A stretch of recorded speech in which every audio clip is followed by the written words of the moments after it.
السلام علیکم دوستو، بہت ڈرامائی واقعات پاکستان میں گزشتہ 48 گھنٹوں کے دوران دیکھنے میں آئے۔ سب سے بڑا ڈرامائی واقعہ خیبر پختونخوا کے وزیر اعلیٰ علی امین گنڈاپور کی خیبر پختونخوا ہاؤس اسلام آباد سے صوبائی اسمبلی پشاور میں پہنچ کر خطاب کرنا تھا۔ کئی گھنٹے تک وہ غائب رہے، کسی کو معلوم نہیں تھا کہاں پہ ہیں، اور بالآخر کل رات یعنی اتوار کی رات وہ پہنچے اور صوبائی اسمبلی سے بڑا دبنگ زوردار خطاب کیا۔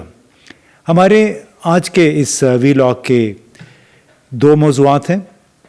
قبل اس کے کہ ہم تفصیلات میں جائیں، اس چینل کو آپ شیئر بھی کریں، دوسروں کے ساتھ سبسکرائب بھی کریں اور دوستوں کو بھی بتائیں تاکہ ہمارا آپ کا تعلق بڑھتا چلا جائے۔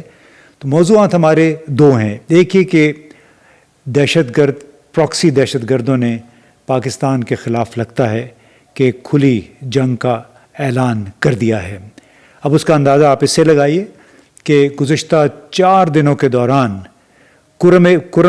ضلع کرم، وزیرستان، کلات، نوشکی، پاکستان افغان بارڈر کا جو علاقہ ہے، وہاں پہ جھڑپیں ہوئی ہیں پاکستان افغانستان سیکیورٹی فورسز کے درمیان، جبکہ کرم، وزیرستان اور کلات میں کم از کم 16 فوجی اہلکار بشمول ایک کرنل صاحب کے شہید ہو گئے 3 مختلف واقعات میں۔ اور اس کے ساتھ پھر آپ نے سنا ہوگا کہ اتوار کی رات چین سے جو خصوصی جو پرواز آتی ہے، اسلام آباد سے ہوتے ہوئے جاتی ہے، اس سے جو لوگ پہنچے تھے پورٹ قاسم بجلی گھر پہ کام کرنے والے چینی، کم از کم 2 چینی اس میں ایک حملے میں جس کی ذمہ داری بلوچ لبریشن آرمی نے قبول کی ہے، مارے گئے، ایک شدید زخمی ہوا ہے، اور شکر ہے کہ اس سے زیادہ جانی نقصان نہیں ہوا۔ یعنی 2 سال کے اندر 16 چینی جانیں دہشت گردی کی نظر ہو گئی ہیں۔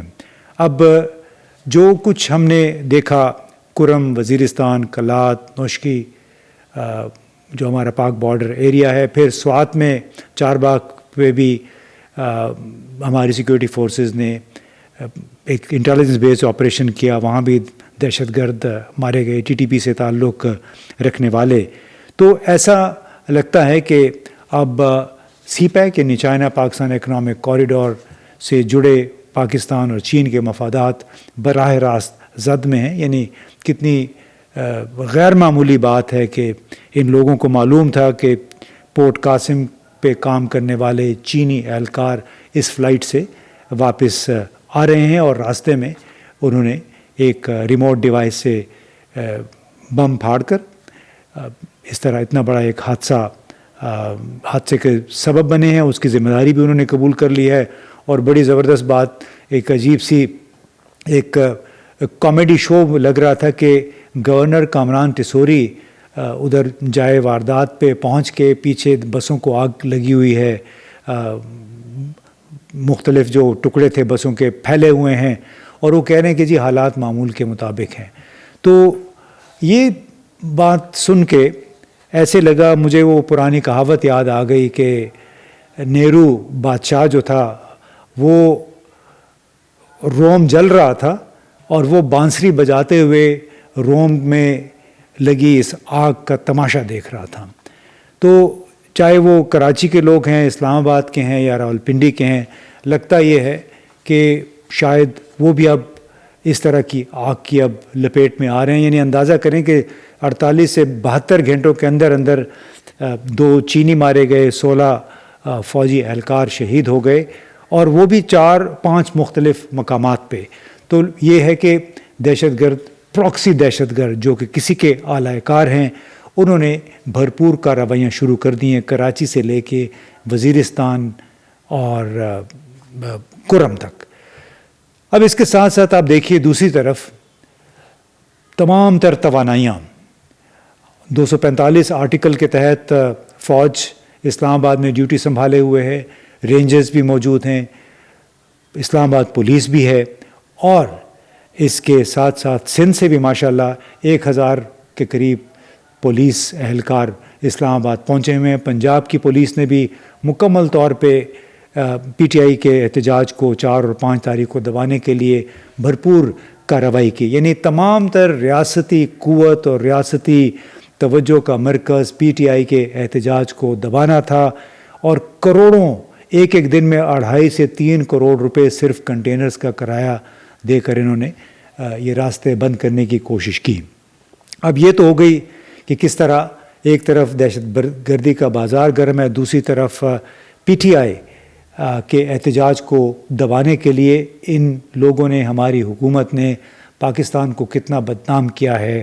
اسلام آباد بھر میں کم از کم 35 مقامات پہ یہ کنٹینرز کی دیواریں کھڑی کر کے. اب یہ تو بات ہو گئی احتجاج کو روکنے کی. جو اصل بات ہے، علی امین گنڈاپور چیف منسٹر خیبر یہاں پہ ڈی چوک پہنچے اور وہاں سے خیبر پختونخوا ہاؤس چلے گئے، اور اس کی پھر ایک کہانی ہے. آپ نے ہمارے ساتھی عمران ریاض خان کی زبانی سنی ہوگی. ان کا یہ کہنا ہے کہ علی امین گنڈاپور نے انہیں یہ کہانی سنائی ہے. وہ کہانی یہ ہے کہ خیبر پختونخوا ہاؤس میں علی امین گنڈاپور موجود تھے. اس کے اوپر 4 چھاپے مارے گئے، پولیس نے 4 چھاپے مارے، اور یہ پہلے پولیس جو واچ ٹاور ہوتا ہے ایک لحاظ سے، اس کی ایک پکٹ میں چھپ گئے تھے، ان کو چھپایا گیا علی امین گنڈاپور کو.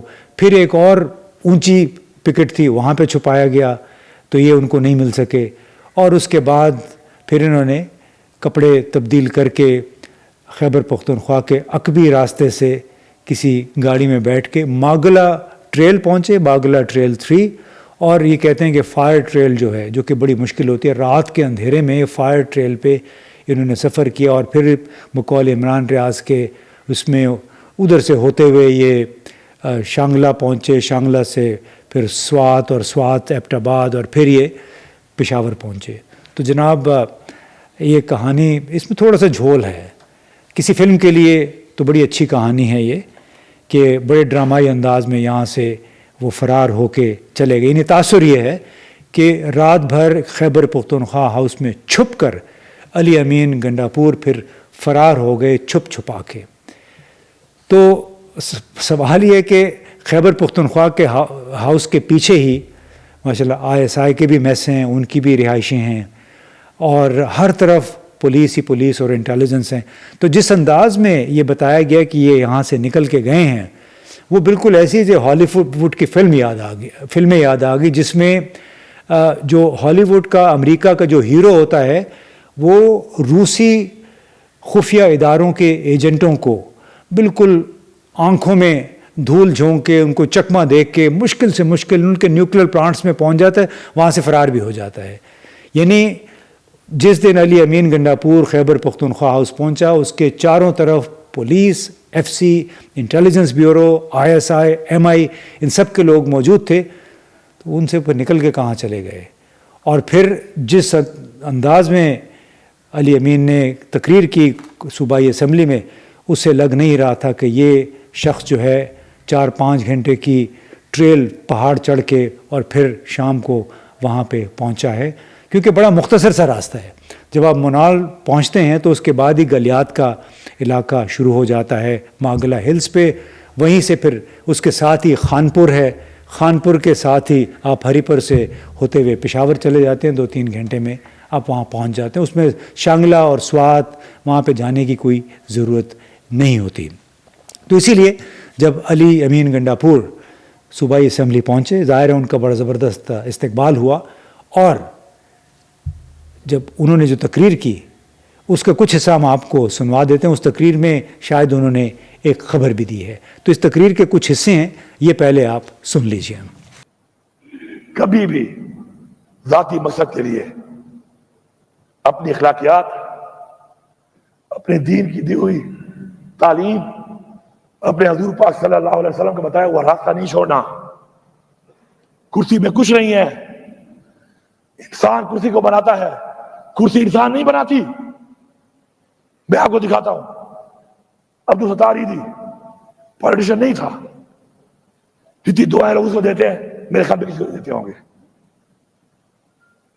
نام پیدا کرو. نیلسن منڈیلا 30 سال جیل میں رہا ہے، سب سے عظیم لیڈر بتایا جاتا ہے اس کو. اسے لوگوں کی گلی نالی نہیں بنائی تھی کہ گلی بنائی تو نالی بنائی، اس نے ایک نظریہ دیا تھا، اصلاح کر لو، کیونکہ آج تو ظرف والے لوگ بیٹھے ہیں، بار بار ظرف کا مظاہرہ کر رہے ہیں، ایسے نہ ہو کہ پھر ہمارے بچے بدل لینا شروع کر دیں۔ برملا بتا رہا ہوں کہ جب آپ کے ساتھ ہوگا، خدا کی قسم لوگ آپ پہ طرز بھی نہیں کھائیں گے، لوگ یہ بھی نہیں کہیں گے زیادتی ہوئی ہے، کہیں گے یہ لوگ تھے، انہوں نے کیا تھا، اچھا ہوا ہے ان کے ساتھ۔ تمہیں نظر نہیں آ رہا یہ؟ یا تم لیڈر سارے بول نہیں سکتے ہو؟ یا تمہیں ملتے نہیں ہیں؟ یا تمہیں چھوڑتے نہیں ہیں؟ اپنے ضمیر کی آواز کے اوپر کرو جو کہاں بھی کرتے ہو۔ اسپیکر صاحب، ہماری یہ جنگ جاری ہے، ہم یہ جنگ مرتے دم تک لڑیں گے۔ پھر یہ کہتے ہیں لفظ استعمال کرتے ہیں جنگ کا، تو میں کیا کہوں اس کو؟ میں تو کیا کہوں؟ یہ جنگ ہے، یہ جنگ تم نے مسلط کی ہے، یہ جنگ تم نے شروع کی ہے، انشاءاللہ اختتام اس کا ہم کریں گے اور کر کے دکھائیں گے۔ تو مجھے یقین ہے انشاءاللہ کہ اداروں میں وہ لوگ جو چاہتے ہیں، اور انشاءاللہ سب چاہتے ہیں انشاءاللہ، صرف یہ ہے کہ وہ اندر کی جو چیز ہے وہ باہر آنے میں ٹائم لگ جاتا ہے۔ انشاءاللہ اب قوم کی پوزیشن دے کر انشاءاللہ مجھے یقین ہے کہ وہ بیٹھیں گے، تمام ادارے بیٹھ کر ایک فیصلہ کریں گے۔ اور اس ملک پہ ہمیں کیا چاہیے؟ ہم تو کہتے ہیں فری اینڈ فیئر الیکشن کراؤ، پاکستان کے آئین کی پاسداری ہو، آئین کا تحفظ ہو، قانون کی پاسداری ہو، اور کوئی بھی شخص جتنا بھی طاقتور بن جائے کسی کو زیادتی نہ کر سکے، بس۔ تو انشاءاللہ پوری امید اور یقین ہے انشاءاللہ کہ اس طرح بڑھیں گے، اور میں انتظار کروں گا اس بات کا کہ انشاءاللہ جلد پاکستان کے لیے ایک اچھا فیصلہ سامنے آئے گا۔ خدا کے لیے اگلے کی بیٹی اور ماں پہ اور بہن پہ غیرت کھاؤ، ورنہ تمہاری ماں بہن بیٹی پہ کوئی غیرت نہیں کھائے گا، لوگ مذاق اڑائیں گے، لوگ خوش ہوں گے، لوگ طرز بھی نہیں کھائیں گے، لوگ منہ سے بھی نہیں کہیں گے کہ زیادتی، لوگ کہیں گے اچھا ہوا ہے ان کے ساتھ۔ تو جناب یہ آپ نے تقریر سنی علی امین گنڈاپور کی، بہت انرجیٹک تھے، بہت پر اعتماد تھے، اور اتنے اعتماد کے ساتھ تقریر یا تو عمران خان کر سکتا ہے یا پھر علی امین نے کی۔ اس کی وجہ کیا تھی؟ اس کی وجہ ایک اور کہانی ہے، شاید وہ علی امین گنڈاپور کے غائب ہونے کی اصل کہانی ہے، ہمیں نہیں معلوم، لیکن کچھ اندازے ہیں، اور وہ یہ کہ جب یہ اسلام آباد کے قریب پہنچے تو انہیں باقاعدہ بتایا گیا کہ آپ خیبر پختونخوا ہاؤس پہنچیں۔ یہ بھی خبر ہے کہ عمران خان کی بہن علیمہ خان پیغام رسانی کا کام کر رہی تھی، ان کو کہا کہ آپ کے پی ہاؤس پہنچیں، یہاں پہ اہم بات کرنی ہے۔ تو یہ جب وہاں پہنچے ہیں، اس کے بعد سے تو اکثر لوگوں کو تو کچھ انہوں نے لوگوں کو لیکچر وغیرہ تو دیا، اس کے بعد سے یہ فوری طور پہ غائب ہو گئے، اور تاثر یہ ملا کہ یہ کہیں یہاں سے نکل گئے ہیں۔ لیکن جو ہماری اطلاعات ہیں، جو اب ڈاٹس کنیکٹ کریں، اور جو علیمہ خان جس انداز میں پیغام رسانی کر رہی تھی، وہ یہ تھا کہ علی امین کی بڑی اہم ملاقاتیں ہوئیں۔ یہ 7-8 گھنٹے جو غائب رہے، اس دوران بڑی اہم ملاقاتیں ہوئیں۔ ان سے کہا گیا کہ آپ اس کراؤڈ کو منتشر کریں، جو لوگ خیبر پختونخوا سے آئے ہیں، اپنا احتجاج ختم کریں، کیونکہ شنگھائی کوآپریشن آرگنائزیشن SCO کا اجلاس بہت جلد شروع ہونے والا ہے، آپ کے مطالبات ہم مان لیں گے، لیکن اس کے لیے ہمیں تھوڑا سا وقت دیجیے۔ وقت مل گیا، اور لگتا یہ ہے کہ ان کے جو بات چیت تھی نتیجہ خیز رہی۔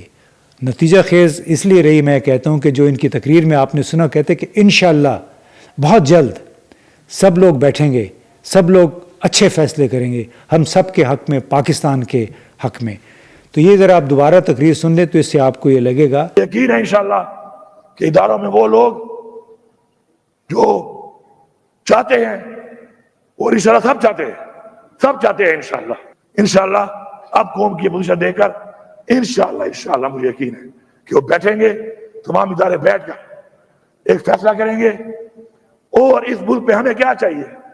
تو انشاءاللہ پوری امید اور یقین ہے انشاءاللہ کہ اس طرح بڑھیں گے، اور میں انتظار کروں گا کہ یہ اس نوعیت کی بات صرف وہی شخص کر سکتا ہے جو کہتے ہیں نا ہارسز ماؤتھ، یعنی کسی سے بڑے سے مل کے آیا ہو اور ان کو یقین دہانیاں کرائی گئی ہوں۔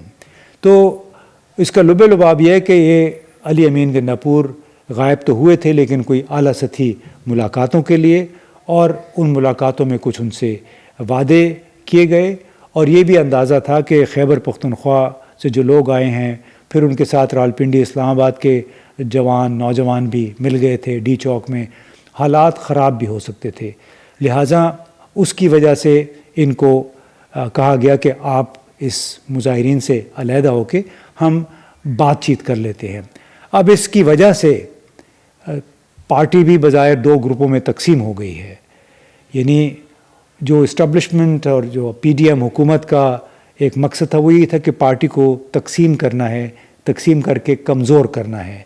کچھ لوگ ہیں جو وہ بات مان رہے ہیں جو عمران ریاض صاحب نے سنائی ہیں ہمیں، اور کچھ لوگ ہیں وہ یہ بات دعویٰ کر رہے ہیں کہ دراصل مذاکرات ہوئے اور مذاکرات میں کچھ وعدے وعید ہوئے ہیں، اب وہ وعدے وعید پورے ہوتے ہیں یا نہیں۔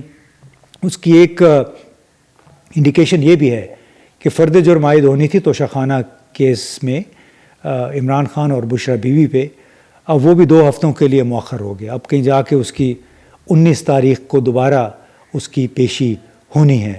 تو کیا یہ 2 ہفتے کا جو ٹائم ہے اس دوران مزید بات چیت ہوگی، مزید کوئی وعدے وعید ہوں گے؟ اس دوران SCO کانفرنس بھی ہو چکی ہوگی، اور کیا آپ کو کوئی سنائی دے رہا ہے کہ آئینی پیکج جس کی بات ہو رہی تھی 26ویں ترمیم، جس کے لیے کہا گیا تھا کہ اتوار پیر کے روز اس کے لیے اجلاس بلا لیا جائے گا قومی اسمبلی کا، سینٹ کا، ابھی تک تو ہم نے نہیں سنا، ہو سکتا ہے بلا لیا جائے، لیکن بظاہر یہ جو ڈرامائی گمشدگی تھی علی امین کی، اور پھر ان کی ڈرامائی ایمرجنس تھی صوبائی اسمبلی میں، اور جو بااعتماد ان کی تقریر تھی، اور جس طرح انہوں نے بڑا پکار کے لوگوں کو چیلنج کیا کہ لوگوں کی عزتوں پہ ہاتھ ڈالا گیا، عورتوں کی بے حرمتی کی گئی، یہی کام آپ کے ساتھ ہو سکتا ہے، اور جو لوگ اس میں ملوث رہے ہیں، کئی لوگ اب اس کی معافی بھی مانگنا چاہتے ہیں۔ یہ تمام باتیں ایک پراعتماد اور باخبر شخص ہی کر سکتا ہے، اللہ کرے کہ ایسا ہو، تاکہ جو محاذہ رہی اس وقت شدید پیدا ہو چکی ہے، تقسیم نظر آ رہی ہے، اس میں کچھ کمی ہو اور یہ ملک کسی مثبت راستے کی طرف چل سکے۔ بہت بہت شکریہ۔